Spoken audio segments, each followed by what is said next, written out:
Capítulo 5. Durante los 2 días siguientes Lady Milbank estuvo ensayando su aria con la orquesta. El señor de Sof hizo arreglos para que la soprano ensayara sola muy temprano por la mañana y tarde por la noche cuando los otros artistas ya se habían retirado. Esa medida fue un gran alivio para Carla, quien siempre tenía miedo de que su madre se sintiera alterada por la gente que la rodeaba. El señor de Sof sin duda alguna tenía la misma idea. Convenció a Franz Jauner de que debido a que su protegida era diferente de cualquier otra cantante debía aparecer solo una vez en las Valquirias y sola. Por lo tanto prepararon una escena para Lady Milbank al principio del segundo acto, representando al espíritu de Valhalla aparecía sola en la escena cantando sobre las maravillas que esperaban a los héroes que morían por su país. Era un aria muy conmovedora y la música excelsa por sí misma. Combinada con la voz de su madre, Carla se sintió segura de que sería sensacional. Lady Milbank se mandó a confeccionar un vestido blanco que la hacía parecer muy esbelta y etérea. De hecho se le veía tan hermosa que el señor de Sof le dijo que los artistas y los trabajadores del teatro se referían a ella como a la Venus de bolsillo. Solo dispuso de 2 días para ensayar. El señor de Sof anunció que el emperador y la emperatriz deseaban estar presentes en la noche del estreno de las Valquirias. Carla sospechó que esto era lo que él esperaba en secreto desde un principio cuando empezó a hacer arreglos para la aparición de su madre en Viena. No cabía la menor duda de que estaba muy emocionado, tanto así que Carla tuvo miedo de que pusiera nerviosa a su madre. Lady Milbank sin embargo tuvo contacto con muchos miembros de la realeza cuando había viajado con su esposo. Por lo tanto estaba más preocupada por la gente de Viena en general y su respuesta a su actuación que por sus soberanos reinantes. Fue solo cuando Carla estuvo ya vestida para ir al teatro que se preguntó si Rako estaría presente. No le gustaba aceptar, ni siquiera para sí misma, cuánto lo echaba de menos. Después de que la llevó a la escuela de equitación no había vuelto a verlo ni a saber nada de él. Pudo recordar una y otra vez lo que ella había dicho en el carruaje. Pensó que había sido tan firme al prometer que no haría lo que él sugería que parecía haberse convencido por fin de que ella nunca aceptaría su invitación. ¿Importaría mucho en realidad, se preguntó, que yo saliera una noche mientras mamá ensaya en el teatro para ver y escuchar a Johann Strauss? Sabía que Rako tenía razón al decir que si ella volvía a casa sin haberlo hecho sería algo de lo que se lamentaría siempre. La historia del Danubio Azul era famosísima en Inglaterra. Carla sabía que escuchar ese famoso vals ejecutado por la orquesta del propio Strauss sería muy emocionante. Parecía extraordinario ahora que cuando fue interpretado por primera vez se consideró que estaba muy por abajo de la capacidad de Strauss como compositor y resultó un fracaso. La repetición era automática como cualquier nueva composición del maestro, sin embargo nadie pidió que la tocara de nuevo cuando la estrenó en 1867. Strauss se había inspirado para componerlo en una sola línea de poesía de Carl Isidor Beck, el poeta más popular del momento. Fue él quien describió como azul el río Danubio, de aguas verdosas y grisáceas que corre a través de Viena. El poema habría sido completamente olvidado si no hubiera inspirado a Johann Strauss a componer un vals. Después de su estreno fue por simple casualidad que el Danubio Azul volvió a escucharse. De hecho fue a raíz de la humillación que sufrieron los austríacos en Sadowa. Austria necesitaba con desesperación amigos que la fortalecieran frente a Prusia y empezó a coquetear con Francia. Se pensó que si los parisinos pudieran ser conquistados por la música de Viena los diplomáticos encontrarían más fácil tener éxito. Strauss por lo tanto fue enviado a París en lo que era realmente una misión diplomática. La embajada austríaca le ofreció una gran recepción a la cual asistieron el emperador Napoleón y la emperatriz Eugenia. Unos días más tarde fue celebrada una cena en su honor por un periódico famoso, El Figaro. Se hicieron arreglos para que Strauss y su orquesta ofrecieran un concierto en el gran salón de recepciones. Strauss se había vuelto tan importante que no se tomó la molestia de componer un nuevo vals para tal ocasión. En cambio, sin discutirlo con nadie, decidió tocar el vals Danubio Azul que había fracasado en Viena. El resultado fue una estruendosa y prolongada ovación. El vals se convirtió en un éxito que eclipsó todo lo que Johann Strauss había logrado hasta entonces. De la primera edición fueron vendidos 1 millón de ejemplares de la respectiva partitura en el mundo entero. Antes que saliera de París, Strauss recibió una invitación de Eduardo, príncipe de Gales, para ir a Londres. Carla había leído la historia muchas veces. Se repetía una y otra vez cuando se describía algún nuevo vals que era inevitablemente comparado con el Danubio Azul. Por fin llegó la fecha fijada para el estreno de Las Valquirias sin que Carla tuviera noticias de Racco. ¿Cómo pude despreciar su invitación?, se preguntó. Entonces se dijo que estaba siendo ridícula. Él había sido muy bondadoso con ella al llevarla a la escuela de equitación. No había razón por lo tanto para que él continuara haciéndole invitaciones cuando ella se mostraba tan decidida a no aceptarlas. Al pensar en lo apuesto que era, se sintió segura de que debía haber docenas, si no es que cientos de mujeres ansiosas de hacer cuanto él les pidiera.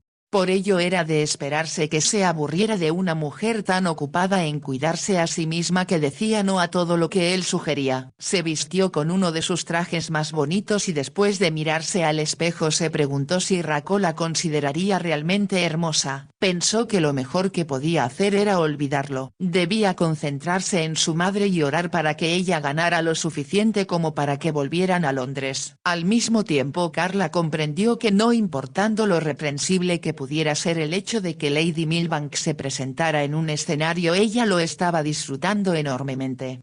Nada había sido más desolador que estar sentadas en la enorme casa de Islington pensando en qué podrían vender. Y mientras tanto, debido a su frugal alimentación, significaba un enorme esfuerzo para ellas salir siquiera a caminar. Ahora Lady Milbank estaba ocupada en todo momento. Cuando no estaba ensayando podía conversar con el señor de Shaw, que era un hombre en extremo inteligente y culto. Además supo que había entablado buena amistad con Franz Jauner, que iba a su camerino para conversar con ella. Él le contaba muchas cosas que ella quería saber sobre el teatro de la ópera. Sin embargo, Lady Milbank, que estaba siempre preocupada por Carla, le inquietaba que pudiera aburrirse de pasar sola tantas horas al día o que solo pudiera salir con Ana.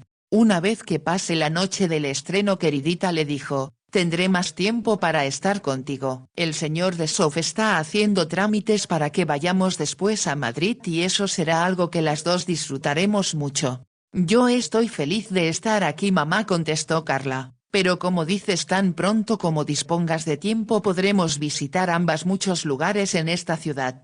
Estaba pensando al decirlo en las galerías de arte y en las numerosas fuentes y estatuas que había en Viena y que eran muy hermosas. Su madre no había mencionado nunca la Escuela Española de Equitación. Carla, sin embargo, había anotado en su mente que si alguna vez iban allí debía fingir que nunca había estado en ella antes. El señor de Shaw llegó temprano al hotel. Había dicho ya a Carla que él la llevaría al palco que tenía reservado para los dos. Primero, explicó, tendría que acompañar a su madre hasta su camerino. Ahora que había llegado el momento y debido a que tenía que enfrentarse a un público numeroso y exigente, Lady Milbank se sentía un poco nerviosa.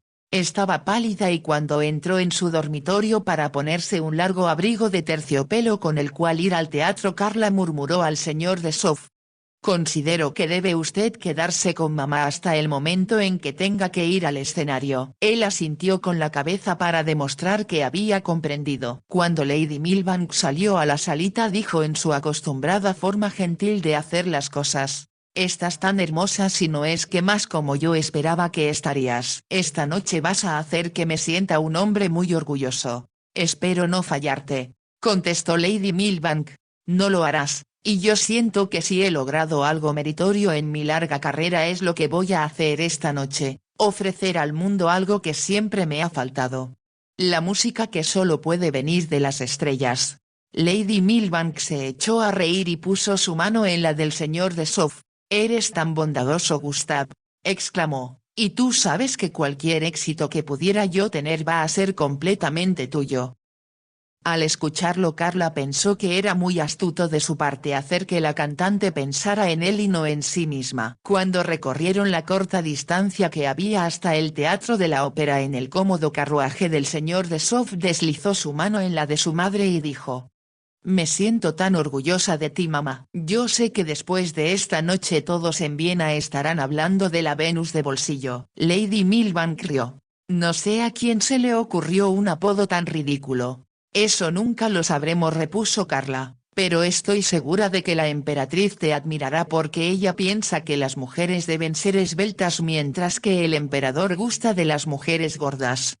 «Eso es cierto», afirmó el señor de Sof, «solo que la emperatriz come demasiado poco para poder conservar su delicada figura. En cambio tu madre es lo bastante sensata como para disfrutar de una buena comida». Carla sabía que él insistía en que ella debía comer bien antes de ensayar o de actuar. Pudo oír cuando ordenó que enviaran a su camerino caviar, paté de foie gras y otras golosinas que le gustaban a ella. Carla pugnaba por evitar que su madre se preocupara de lo que su esposo, de haber estado vivo, habría pensado del acontecimiento de esa noche. Por lo tanto no dejó de hablar hasta que llegaron al Teatro de la Ópera. «Lo que voy a hacer», intervino el señor de Sof, «es escoltarte mi querida María hasta tu camerino, y ya una vez que te deje instalada y segura en él volveré al carruaje donde Carla me estará esperando para conducirla al palco».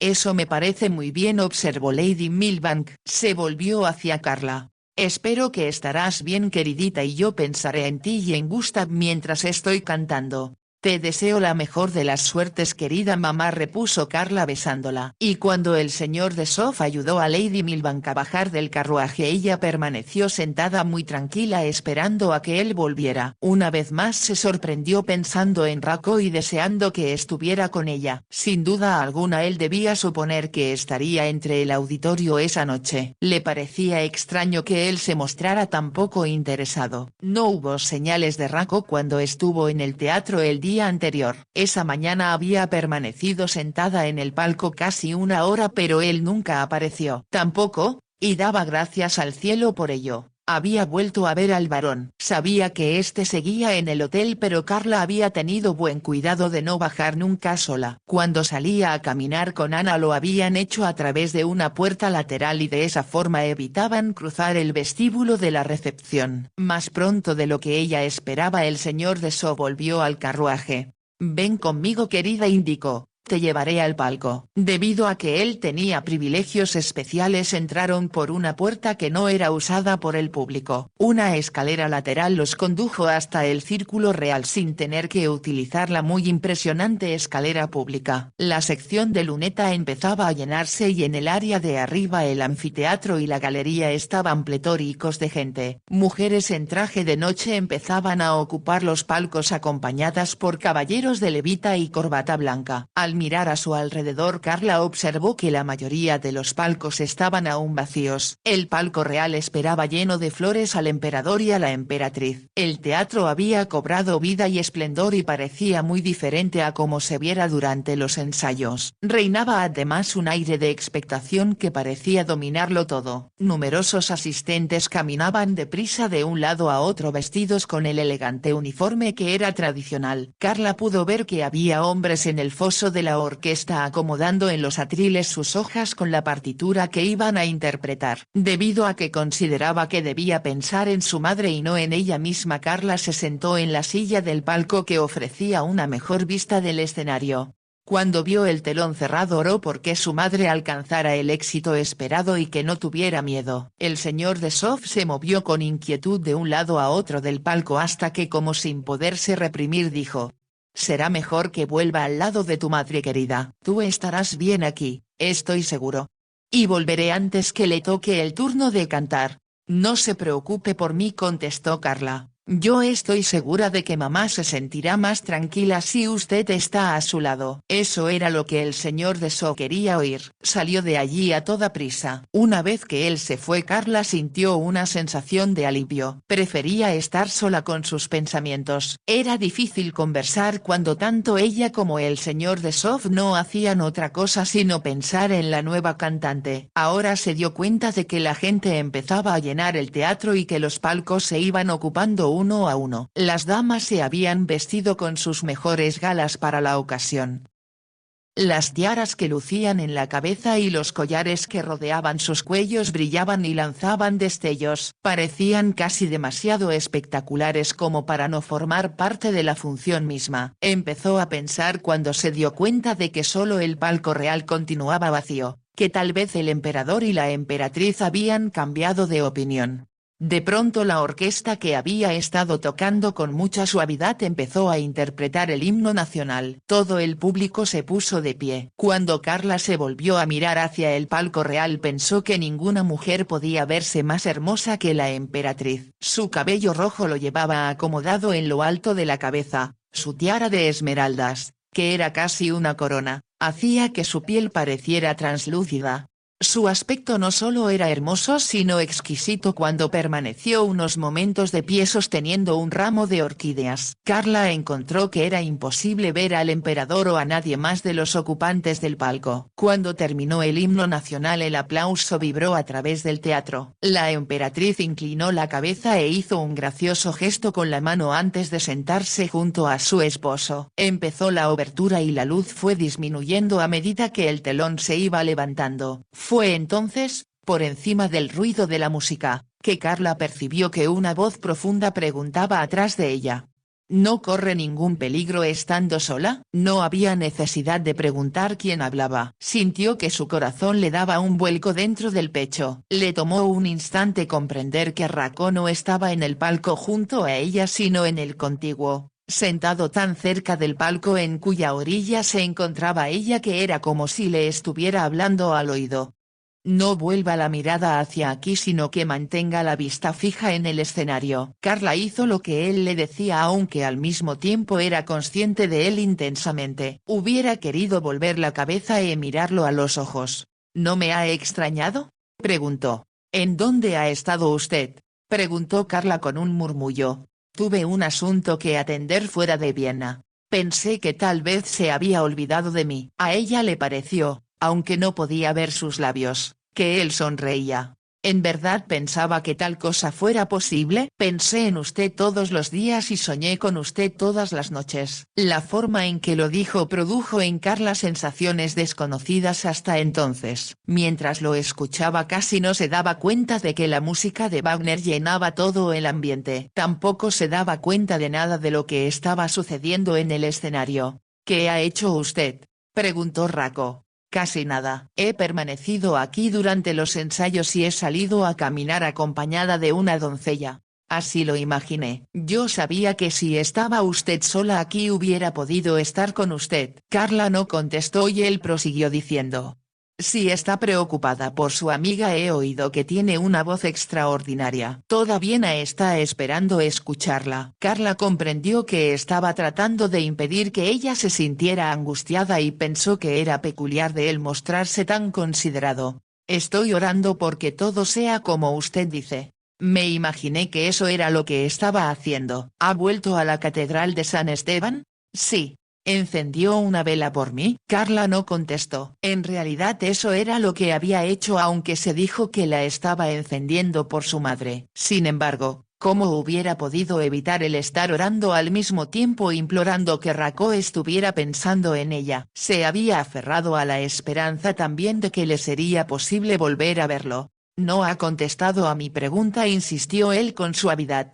Encendí una vela, confesó Carla, y creo que elevó al cielo una plegaria por usted unida a las oraciones que estaba diciendo por mi amiga. Se hizo el silencio. Enseguida Rako habló con un tono diferente de voz del que había usado antes. Necesito tus oraciones, Carla. Las necesito con desesperación. ¿Por qué? Es algo que no puedo explicarte en este momento, mas si me permites volver a verte entonces tal vez tendré la oportunidad de hacerlo. Se hizo el silencio de nuevo y Carla comprendió que ansiaba que él le pidiera que se encontraran otra vez. Deseaba estar con él, ir en carruaje con él, hacer cualquier cosa con tal de que estuvieran juntos. De pronto percibió que alguien había entrado en el palco de Rako. Era un hombre que empezó a hablar. Como dialogaban en húngaro, un idioma que ella desconocía, no tenía idea de lo que estaban diciendo, y aunque ansiaba mirar a Rako no se atrevía a volverse hacia él. También sabía que el hacerlo sería un error, así que permaneció sentada con la vista fija en el escenario. Fue solo más tarde cuando descubrió que no había visto nada. Estaba sorprendida de hecho por darse cuenta que el primer acto había terminado y el señor de Sof entraba en el palco. Tu madre insistió en que viniera a ver si estabas bien, dijo, y si no necesitabas nada. Estoy perfectamente bien, gracias, respondió Carla. ¿Cómo está mamá? Muy valerosa, decidida a ser un éxito. Necesita volver con ella ahora mismo, le sugirió Carla. Considero que debe estar acompañada hasta el momento mismo en que deba salir a escena. Eres una buena chica, dijo el señor de Sof. Caminó hacia la puerta y eso dio a Carla una disculpa para ponerse de pie. Dígale a mamá cuánto la quiero y lo valerosa que pienso que es, pidió a Desov.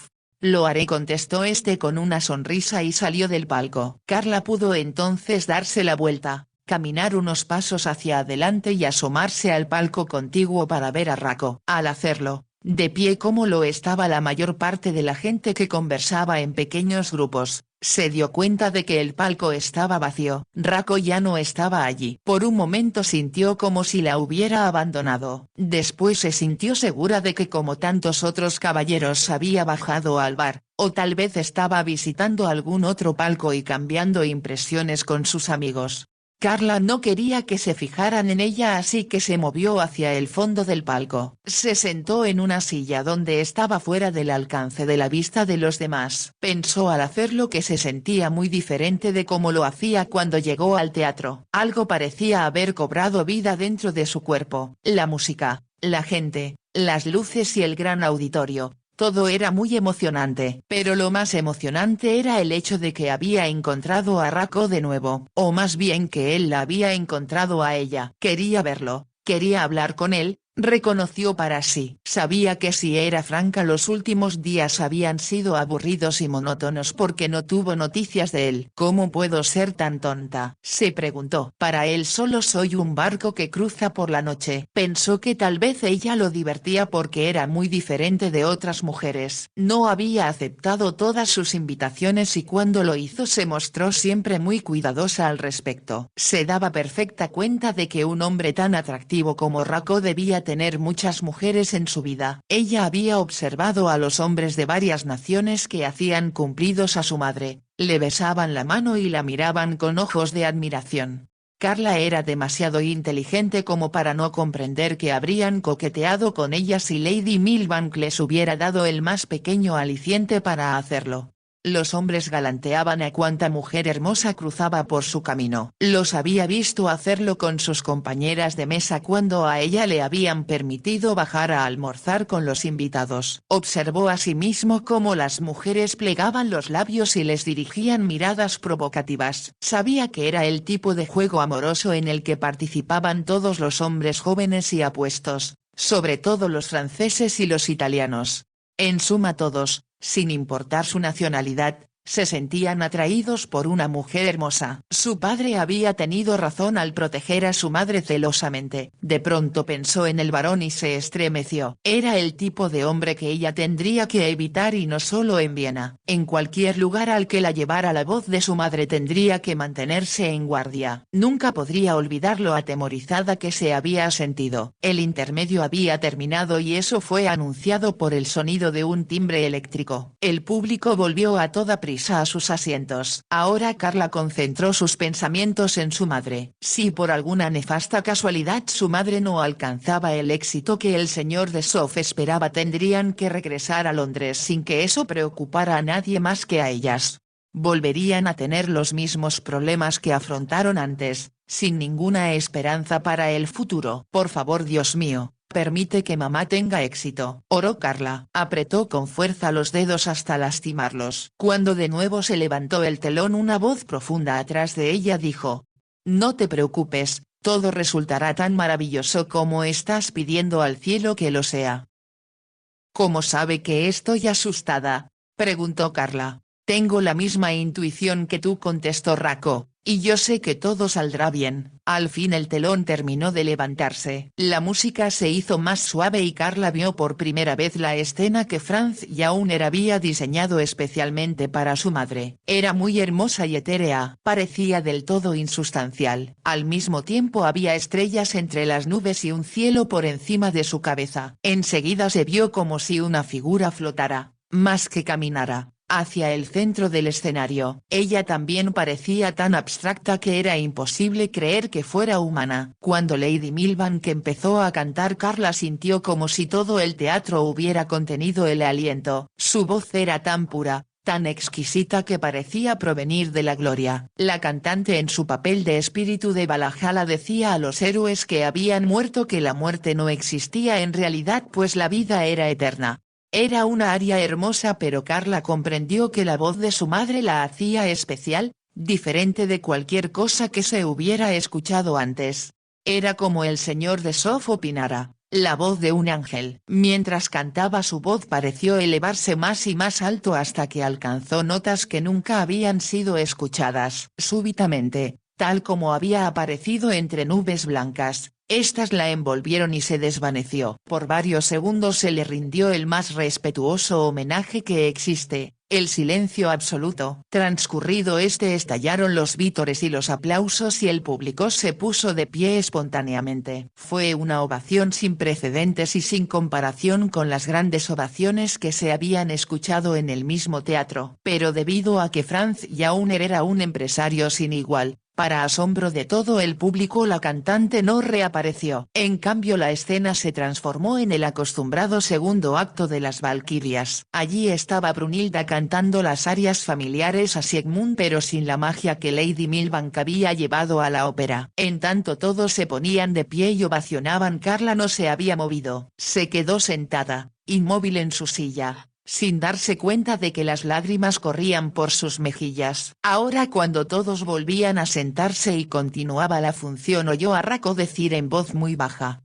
eso fue muy hermoso, tan hermoso como eres tú. Con un esfuerzo Carla se enjugó los ojos y él continuó diciendo: ahora que ya no necesitas preocuparte ni tener miedo, puedes pensar en mí. Ella lanzó un leve murmullo y él agregó: tengo una idea y mañana te enviaré un mensaje. Irá con algunas flores que me hacen pensar en ti. Cuando él terminó de hablar, Carla oyó que se abría la puerta del palco y el señor de Sof se reunía con ella. Cuando se sentó a su lado, Carla notó por la expresión de su rostro cuán satisfecho estaba y lo mucho que lo había emocionado el éxito de su madre.